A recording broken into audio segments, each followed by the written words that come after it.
If you clicked on this link, you're probably a batteries not included fan like me. I've been a huge fan for years. Spent a lot of time developing the baby robots. A couple years ago, I restored the film-used Flotsam puppet, the parachute puppet. I filmed a whole video on that. If you haven't seen it, I'll leave a link in the description for you. So here now is the update on the batteries not included parents. These are photos of the development process of modeling the father.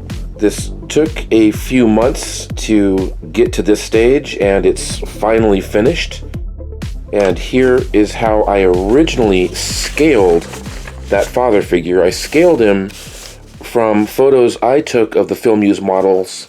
I've been to ILM several times, took a whole bunch of photos of both the mom and the dad and the babies, and I figured this was the right scale. It's at about 11.5. Then my good buddy Frank got a hold of me and showed me photos that demonstrated that my scale is wrong.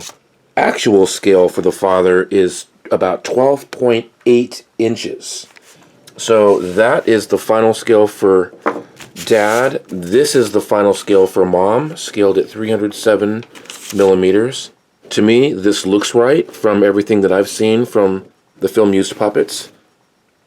The mother 3D model is almost finished. We're nearly there. This is a few shots showing its progress, this work of progress. The detail on this is absolutely killer, and it's almost there. So let me show you the eyes. This will be a clear cast tinted piece. Again, this is all 30% smaller than what the final kit will be. Eyelids, see that little tab? That mates to that opening. I'm not going to be able to do this with one hand, but you get the idea that that all goes together like this.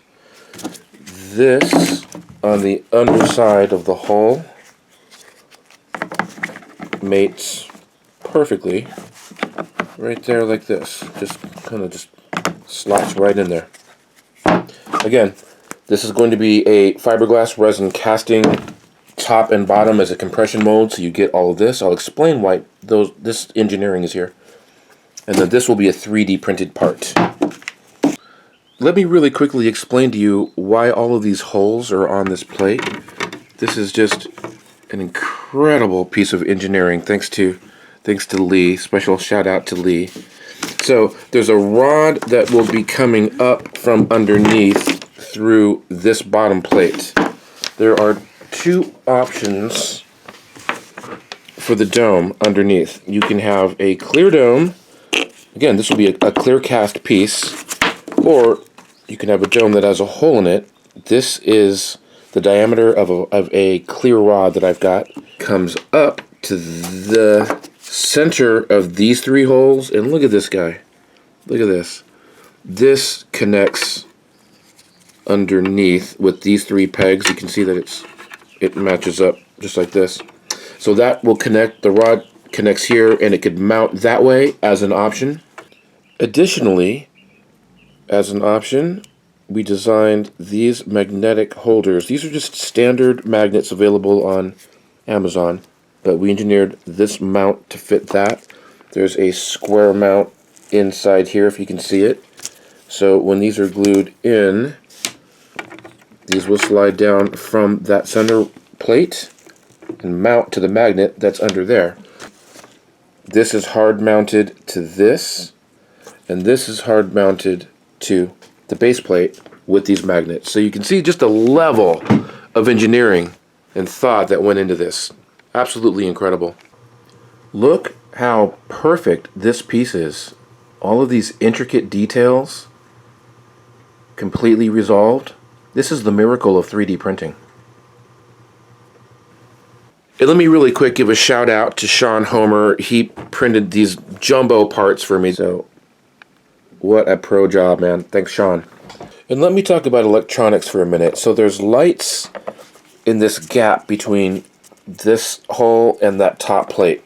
So there'll be a clear acrylic ring, a laser cast ring that's under this as the separator. And then you can do a string of red LED lights inside here aiming up at it. That takes care of that light. This has a lot of lights. This, again, this is the bottom plate.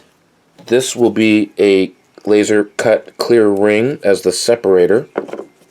So there's spinning lights under here. That's going to be really easy to achieve with a light kit that I've found on Amazon. I used it in my ET Ultimate Edition kit. I'll put a link for that in the description also. But check this out. I mean, this whole lighting effect was done for $17. $17 on Amazon, you guys. So that's how we're going to achieve the spinning lights underneath. There's a light on this dome, and then there's a whole bunch of little lights that are across this hull. And let me see if you can see this. This is the underscaled one too, you guys. It's underscaled. This blows my mind. This will be 30% larger, but look, you can see, look at that, man. You can see the little holes where you can put your fiber optic. If you want to insert fiber optic into this guy, there are your pilot holes. Insane. And this is the small version. Anyways, that's how we're going to light this. I'll be showing you in a future tutorial when I do a build-up how you're going to light this for less than 30 bucks. Anyways, guys, thanks for watching this video. I'm getting kind of excited about this project, as you can tell. Make sure that you hit the like button, subscribe if you'd like to see future content, and I appreciate your support. Thanks for watching.